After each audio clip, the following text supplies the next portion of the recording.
ಹೊರಗೆ ಗುಡುಗು ಸಹಿತ ಜೋರು ಮಳೆ ಸುರಿಯುತ್ತಿತ್ತು. ಅಗ್ನಿ ನಿವಾಸದ ಕಿಟಕಿಗಳು ಮಳೆಯ ರಭಸಕ್ಕೆ ಬಡಿದುಕೊಳ್ಳುತ್ತಿದ್ದವು. ಸರಿಯಾಗಿ ಅದೇ ಸಮಯದಲ್ಲಿ ಧನ್ಯಾಳಿಗೆ ಹೆರಿಗೆ ನೋವು ಕಾಣಿಸಿಕೊಂಡಿತ್ತು. ನೋವಿನಿಂದ ಧನ್ಯ ಕಿರುಚಿದಾಗ ಇಡೀ ಮನೆ ಎಚ್ಚರವಾಯಿತು. ನೋವಿನಿಂದ ಬಳಲುತ್ತಿದ್ದ ಧನ್ಯಾಳಿಗೆ ಲೀಲಾ ಮತ್ತು ಶ್ರೇಯ ಧೈರ್ಯ ತುಂಬಿದರು. ಶ್ರೇಯ ಧನ್ಯಾಳ ತಲೆಯನ್ನು ತನ್ನ ಮಡಿಲಿನಲ್ಲಿ ಇಟ್ಟುಕೊಂಡು ಸಮಾಧಾನ ಪಡಿಸುತ್ತಿದ್ದರೆ, ಲೀಲಾ ಬಿಸಿ ನೀರು ಮತ್ತು ಬಟ್ಟೆಗಳನ್ನು ಸರಿಪಡಿಸಿ ವೈದ್ಯರಿಗೆ ಫೋನ್ ಮಾಡುತ್ತಿದ್ದಳು. ಅಂದು ಧನ್ಯಾಳನ್ನು ದ್ವೇಷಿಸುತ್ತಿದ್ದ ಶ್ರೇಯ ಇಂದು ಅವಳ ಪ್ರತಿ ಹನಿ ಕಣ್ಣೀರನ್ನು ತನ್ನ ಸೆರಗಿನಿಂದ ಒರೆಸುತ್ತಾ ಅಪ್ಪಟ ಅಕ್ಕನಾಗಿ ನಿಂತಿದ್ದಳು. ಅದ್ವೈತ್ ಧನ್ಯಾಳ ಸ್ಥಿತಿಯನ್ನು ನೋಡಿ ಸಂಪೂರ್ಣವಾಗಿ ಧೃತಿಗೆಟ್ಟಿದ್ದನು. ಆಸ್ಪತ್ರೆಗೆ ಹೋಗಲು ರಸ್ತೆಗಳೆಲ್ಲ ಮಳೆಯಿಂದ ಜಲಾವೃತವಾಗಿದ್ದವು. ಅದ್ವೈತ್ ಕೈ ಸೋತು ಕುಳಿತಾಗ ತ್ರಿಲೋಕ್ನ ಅವನ ಭುಜದ ಮೇಲೆ ಕೈ ಇಟ್ಟನು. ತ್ರಿಲೋಕ್, ಅದ್ವೈತ್ ಬ್ರೋ, ಧೈರ್ಯ ತಂದುಕೋ, ಧನ್ಯಾಳಿಗೆ ಏನೂ ಆಗಲ್ಲ. ನಮ್ಮ ಮನೆಯ ಶಕ್ತಿ ಅವಳು. ಈ ಮಳೆ ಈ ಗಾಳಿ ಯಾವುದೂ ಅವಳನ್ನು ಸೋಲಿಸೋಕೆ ಸಾಧ್ಯವಿಲ್ಲ. ನೀನು ಹೀಗೆ ಎದೆಗುಂದಿದರೆ ಮನೆಯವರನ್ನು ಯಾರು ನೋಡ್ಕೋತಾರೆ? ಎದ್ದೇಳು, ನಾವು ಹೇಗಾದರೂ ಮಾಡಿ ಆಸ್ಪತ್ರೆಗೆ ತಲುಪಬೇಕು. ತ್ರಿಲೋಕ್ನ ಮಾತುಗಳು ಅದ್ವೈತ್ಗೆ ಮರುಜೀವ ನೀಡಿದವು. ತ್ರಿಲೋಕ್ ತಾನೇ ಕಾರ್ ಡ್ರೈವ್ ಮಾಡುತ್ತಾ ಮಳೆ ಗಾಳಿಯ ನಡುವೆ ಸಾಹಸಮಯವಾಗಿ ಧನ್ಯಾಳನ್ನು ಆಸ್ಪತ್ರೆಗೆ ತಲುಪಿಸಿದನು. ಆಸ್ಪತ್ರೆಯ ಲೇಬರ್ ರೂಮ್ ಮುಂದೆ ಅದ್ವೈತ್ ಅತ್ತಿತ್ತ ಅಲೆಯುತ್ತಿದ್ದನು. ಅವನ ಕಣ್ಣುಗಳಲ್ಲಿ ಪ್ರಾರ್ಥನೆ ಇತ್ತು. ಪ್ರತಿ ಸೆಕೆಂಡ್ ಅವನಿಗೆ ಒಂದು ಯುಗದಂತೆ ಭಾಸವಾಗುತ್ತಿತ್ತು. ಸಾವಿತ್ರಿಯವರು ಮತ್ತು ಜಗನ್ನಾಥ್ ದೇವರಿಗೆ ಹರಕೆ ಹೊತ್ತುತ್ತಿದ್ದರು. ಕೆಲವು ಗಂಟೆಗಳ ನಂತರ ಒಳಗಿನಿಂದ ಮಗುವಿನ ಅಳುವ ಸದ್ದು ಕೇಳಿಸಿತು. ಡಾಕ್ಟರ್ ಹೊರಬಂದು ಮುಗುಳು ನಗುತ್ತಾ ಸುದ್ದಿ ತಿಳಿಸಿದರು. ಡಾಕ್ಟರ್, ಅಭಿನಂದನೆಗಳು ಅದ್ವೈತ್. ಧನ್ಯ ಅವರಿಗೆ ಗಂಡು ಮಗು ಆಗಿದೆ. ತಾಯಿ ಮತ್ತು ಮಗು ಇಬ್ಬರು ಕ್ಷೇಮವಾಗಿದ್ದಾರೆ. ಮಗು ಹುಟ್ಟಿದ ಸುದ್ದಿ ಕೇಳಿದ ತಕ್ಷಣ ಅದ್ವೈತ್ನ ಕಣ್ಣಲ್ಲಿ ಆನಂದ ಬಾಷ್ಪ ಧಾರಾಕಾರವಾಗಿ ಹರಿತು.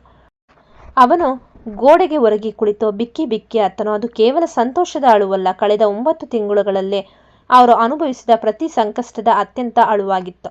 ಅವನು ಮಗುವನ್ನು ಮೊದಲ ಬಾರಿಗೆ ಕೈಗೆತ್ತಿಕೊಂಡಾಗ ಅವನ ಕೈಗಳು ನಡುಗುತ್ತಿದ್ದವು. ಆ ಪುಟ್ಟ ಕಂದನ ಬೆರಳುಗಳು ಅದ್ವೈತ್ನ ಅಂಗೈಯನ್ನು ಗಟ್ಟಿಯಾಗಿ ಹಿಡಿದುಕೊಂಡವು. ಅದ್ವೈತ್ ಧನ್ಯಾಳ ಹಣೆಗೆ ಮುತ್ತಿಟ್ಟು, ಧನ್ಯ, ಈ ಮಗು ನಮಗೆ ದೇವರು ಕೊಟ್ಟ ದೊಡ್ಡ ಉಡುಗೊರೆ. ನೀನು ನನಗಾಗಿ ಅಗ್ನಿ ಪರೀಕ್ಷೆಯನ್ನು ಎದುರಿಸಿ ಜಯಿಸಿದ್ದೀಯ. ಧನ್ಯವಾದಗಳು ಧನ್ಯ. ಅಗ್ನಿ ನಿವಾಸದ ವಾರಸುದಾರನ ಆಗಮನದೊಂದಿಗೆ ಆ ಕರಾಳ ರಾತ್ರಿಯ ಮಳೆ ನಿಂತು ಹೊಸ ಮುಂಜಾವಿನ ಸುಂದರ ಸೂರ್ಯೋದಯವಾಯಿತು.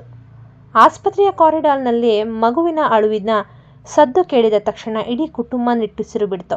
ಆದರೆ ಎಲ್ಲರಿಗಿಂತ ಹೆಚ್ಚು ಕುಣಿದಾಡುತ್ತಿದ್ದುದು ಅಗ್ನಿ ನಿವಾಸದ ತುಂಟಿ ಅದಿತಿ. ಡಾಕ್ಟರ್ ಗಂಡು ಮಗು ಎಂದು ಹೇಳಿದ್ದೇ ತಡ, ಅದಿತಿ ಆಸ್ಪತ್ರೆಯಲ್ಲಿದ್ದೇವೆ ಅನ್ನೋದನ್ನೇ ಮರೆತು ಜೋರಾಗಿ ಕಿರ್ಚಿದಳು. ಅದಿತಿ, ಎಸ್, ನಾನು ಅತ್ತೆಯಾದೆ. ಸಮರ್ಥ್, ಕೇಳಿಸ್ತಾ? ಇಂದಿನಿಂದ ನನ್ನ ಸ್ಟೇಟಸ್ ಬದಲಾಗಿದೆ. ನಾನು ಈ ಮನೆಯ ಯಂಗ್ ಆ್ಯಂಡ್ ಹಾಟ್ ಅತ್ತೆ. ಸಮರ್ಥ್ ಅವಳನ್ನು ಸುಮ್ಮನಿರಿಸಲು ಪ್ರಯತ್ನಿಸುತ್ತಿದ್ದರೂ ಅವಳು ನಿಲ್ಲುತ್ತಿರಲಿಲ್ಲ. ಅವಳು ಅಲ್ಲೇ ಇದ್ದ ಸೆಕ್ಯೂರಿಟಿ ಗಾರ್ಡ್ ಹತ್ರ ಹೋಗಿ, ನೋಡಿ ಅಣ್ಣ, ನಾನು ಅತ್ತೆ ಆದೆ. ಇನ್ಮುಂದೆ ಈ ಮಗುವಿಗೆ ಚಾಕ್ಲೇಟ್ ಕೊಡೋದು, ಆಟ ಆಡಿಸೋದು ಎಲ್ಲ ನಾನೇ. ನನ್ನನ್ನು ಇನ್ಮುಂದೆ ಅದಿತಿ ಅತ್ತೆ ಅಂತಾನೆ ಕರೆಯಬೇಕು, ಗೊತ್ತಾ ಎಂದು ಹೇಳಿ ಅವರನ್ನು ಗಾಬರಿಗೊಳಿಸಿದಳು. ಸಮರ್ಥ್ ಅವಳನ್ನು ಎಳೆದುಕೊಂಡು ಬಂದು ಮೂಲೆಯಲ್ಲಿ ನಿಲ್ಲಿಸಿದನು. ಸಮರ್ಥ್, ಅದಿತಿ, ಸ್ವಲ್ಪ ಸಮಾಧಾನ ಮಾಡ್ಕೋ. ಮಗು ಹುಟ್ಟಿರೋದು ಅದ್ವೈತ್ ಅಣ್ಣನ್ಗೆ. ನೀನು ಈಗ ತಾನೇ ಅತ್ತೆ ಆಗಿದ್ದೀಯ, ಅದಕ್ಕೆ ಇಷ್ಟೊಂದು ಬಿಲ್ಡಪ್ ಬೇಕಾ? ಅದಿತಿ ಗಂಭೀರವಾಗಿ ಮುಖ ಮಾಡಿ, ಸಮರ್ಥ್, ನಿನಗೆ ಅದರ ಬೆಲೆ ಗೊತ್ತಿಲ್ಲ. ಈಗ ನನ್ನ ಮಗು ನನ್ನನ್ನು ಅತ್ತೆ ಎಂದು ಕರೆಯುತ್ತೆ ಅಂದರೆ ನಾನು ಈ ಮನೆಯಲ್ಲಿ ಅಧಿಕಾರ ಇರೋ ಹಿರಿಯ ವ್ಯಕ್ತಿ ಅಂತ ಅರ್ಥ. ಇನ್ನು ಮುಂದೆ ನೀನು ಕೂಡ ನನಗೆ ಗೌರವ ಕೊಡಬೇಕು. ಬೇಕಾದರೆ ನೋಡು, ನಾಳೆಯಿಂದ ನಾನು ಸೀರೆ ಉಟ್ಕೊಂಡು ಕೈಯಲ್ಲಿ ಒಂದು ಬೆತ್ತ ಹಿಡ್ಕೊಂಡು ಅತ್ತೆ ಥರಾನೇ ಓಡಾಡ್ತೀನಿ. ಸಮರ್ಥ್ ತನ್ನ ಹಣೆ ಚಚ್ಚಿಕೊಂಡು, ದೇವ್ರೇ, ಮಗು ಅಳೋದನ್ನು ನಿಲ್ಲಿಸ್ಬೋದು, ಆದರೆ ಈ ಹೊಸ ಅತ್ತೆ ಮಾಡೋ ಹಾವಳಿಯನ್ನು ಯಾರು ನಿಲ್ಲಿಸ್ತಾರೆ ಎಂದು ಗೊಣಗಿದನು. ಅದಿತಿ ಅತಿಯಾದ ಖುಷಿಯಿಂದ ಆಸ್ಪತ್ರೆಯಲ್ಲಿ ಓಡಾಡುತ್ತಿರುವುದನ್ನು ನೋಡಿ ಸಮರ್ಥ್ ಅವಳನ್ನು ಪೀಡಿಸಲು ಶುರು ಮಾಡಿದ.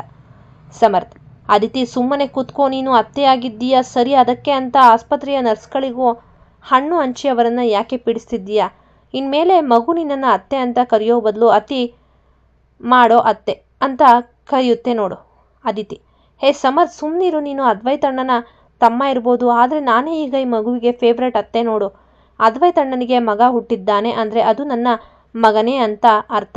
ಅಂದ ಹಾಗೆ ನೀನು ಚಿಕ್ಕಪ್ಪ ಆಗ್ತಿದೀಯಾ ಅನ್ನೋದು ನೆನಪಿರಲಿ. ಇನ್ಮೇಲೆ ಸ್ವಲ್ಪ ಮರ್ಯಾದೆಯಿಂದ ಇರು. ಇವರಿಬ್ಬರ ಜಗಳ ನೋಡಿ ತ್ರಿಲೋಕ್ ನಗುತ್ತಾ, ಸಮರ್ಥ್, ಇವಳನ್ನು ಗೆಲ್ಲೋಕೆ ನಿನ್ನಿಂದ ಸಾಧ್ಯವಿಲ್ಲ, ಬಿಟ್ಬಿಡು ಎಂದು ಅಣ್ಣನಾಗಿ ಬುದ್ಧಿ ಹೇಳಿದನು. ಸರಿಯಾಗಿ ಮಗು ಹುಟ್ಟಿದ ಸುದ್ದಿ ತಿಳಿಯುತ್ತಿದ್ದಂತೆ ರಮೇಶ್ ಮತ್ತು ಕಲ್ಯಾಣಿ ಆಸ್ಪತ್ರೆಗೆ ಓಡಿ ಬಂದರು.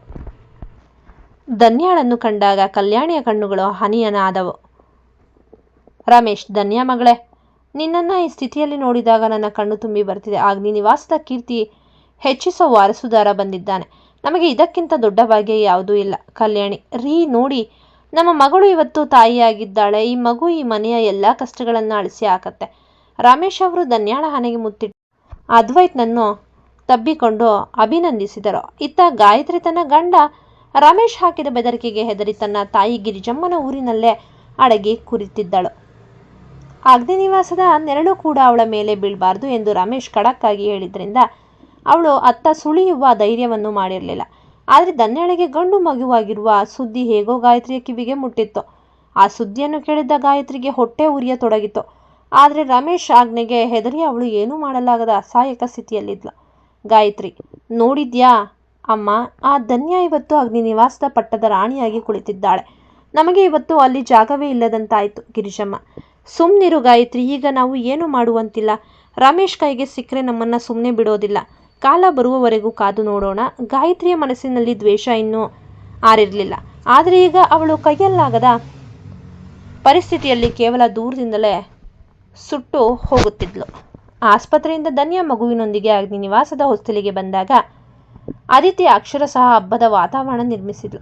ಮನೆಯ ಗೇಟಿನಿಂದ ಹಿಡಿದು ಹಜಾರದವರೆಗೆ ಕೆಂಪು ಕಾರ್ಪೆಟ್ ಹಾಸಿ ಅದರ ಮೇಲೆ ಮಗುವಿನ ಪುಟ್ಟ ಪಾದದ ಗುರುತುಗಳಿರುವ ಸ್ಟಿಕ್ಕರ್ ಹಚ್ಚಿದ್ದಳು. ಧನ್ಯ ಒಳಗೆ ಬರುತ್ತಿದ್ದಂತೆ ಬೆಸ್ಟ್ ಅತ್ತೆ ಎಂಬ ಟ್ಯಾಗ್ ಧರಿಸಿದ್ದ ಅದಿತಿ ಮಗುವಿನ ಮೇಲೆ ಗುಲಾಬಿ ದಳಗಳ ಮಳೆ ಸುರಿಸಿದಳು. ವೆಲ್ಕಮ್ ಟು ದಿ ಅಗ್ನಿ ಎಂಪೈರ್ ಮೈ ಡಿಯರ್ ಪ್ರಿನ್ಸ್ ಎಂದು ಜೋರಾಗಿ ಕಿರುಚುತ್ತಾ ಆರತಿ ಎತ್ತಿದ್ಲು. ಎಲ್ಲರೂ ಅದಿತಿಯ ಹಾವಳಿ ನೋಡಿ ನಗುತ್ತಿದ್ದಾಗ ಶ್ರೇಯ ಮೆಲ್ಲನೆ ಮುಂದೆ ಒಂದು ಸುಂದರವಾದ ಬೆಳ್ಳಿಯ ಪೆಟ್ಟಿಗೆಯನ್ನು ನೀಡಿದಳು. ಅದರಲ್ಲಿ ಮಗುವಿನ ಹೆಸರನ್ನು ಇನ್ನೂ ಇಡದಿದ್ದರೂ ಅಗ್ನಿನಿವಾಸದ ಕುಡಿ ಎಂದು ಕೆತ್ತಿದ್ದ ಪುಟ್ಟ ಬೆಳ್ಳಿಯ ಕಡಗಗಳಿದ್ದವು. ಧನ್ಯ, ಇದು ನನ್ನ ಕಡೆಯಿಂದ ಪುಟ್ಟ ಕಾಣಿಕೆ. ಕಡಗಗಳು ಮಗುವನ್ನು ಎಲ್ಲ ದೃಷ್ಟಿಗಳಿಂದ ಕಾಪಾಡಲಿ ಎಂದು ಭಾವುಕಳಾಗಿ ಹೇಳಿದ್ಲು. ಶ್ರೇಯಾಳ ಈ ಬದಲಾವಣೆ ಕಂಡು ಧನ್ಯ ಅಕ್ಕನನ್ನು ಪ್ರೀತಿಯಿಂದ ಅಪ್ಪಿಕೊಂಡ್ಳು. ಮಗು ಮನೆಗೆ ಬಂದ ಮೇಲೆ ಅದ್ವೈತ್ಗೆ ಲೋಕವೇ ಮರೆತು ಹೋಗಿದೆ. ಮಗು ತುಸು ಅತ್ತರೂ ಅವನು ಗಾಬರಿಯಿಂದ ಓಡಿ ಬರುತ್ತಿದ್ದನು. ಮಗುವಿನ ಸ್ನಾನ, ಎಣ್ಣೆ, ಮಸಾಜ್ ಪ್ರತಿಯೊಂದರಲ್ಲೂ ಅವನು ಹಿರಿಯರಿಗಿಂತ ಹೆಚ್ಚು ಜಾಗರೂಕರಾಗಿದ್ದನು. ಧನ್ಯ ವಿಶ್ರಾಂತಿ ಪಡೆಯಬೇಕೆಂದು ಅವಳಿಗಿಂತ ಹೆಚ್ಚು ಮಗುವನ್ನು ಇವನೇ ಎತ್ತಿ ಆಡಿಸುತ್ತಿದ್ದನು. ಮಗುವಿಗೆ ಮೊದಲ ವ್ಯಾಕ್ಸಿನ್ ಹಾಕಿಸಲು ಆಸ್ಪತ್ರೆಗೆ ಹೋದಾಗ ಅಲ್ಲಿ ಒಂದು ಫನ್ನಿ ಸನ್ನಿವೇಶ ನಡೀತು. ನರ್ಸ್ ಮಗುವಿನ ಕಾಲಿಗೆ ಇಂಜೆಕ್ಷನ್ ಚುಚ್ಚಿದ ತಕ್ಷಣ ಮಗು ಜೋರಾಗಿ ಅಳಲು ಶುರು ಮಾಡಿತು. ಮಗುವಿನ ಕಣ್ಣೀರು ಕಂಡ ಅದ್ವೈತ್ಗೆ ಸಹಿಸಲು ಸಾಧ್ಯವಾಗಲಿಲ್ಲ.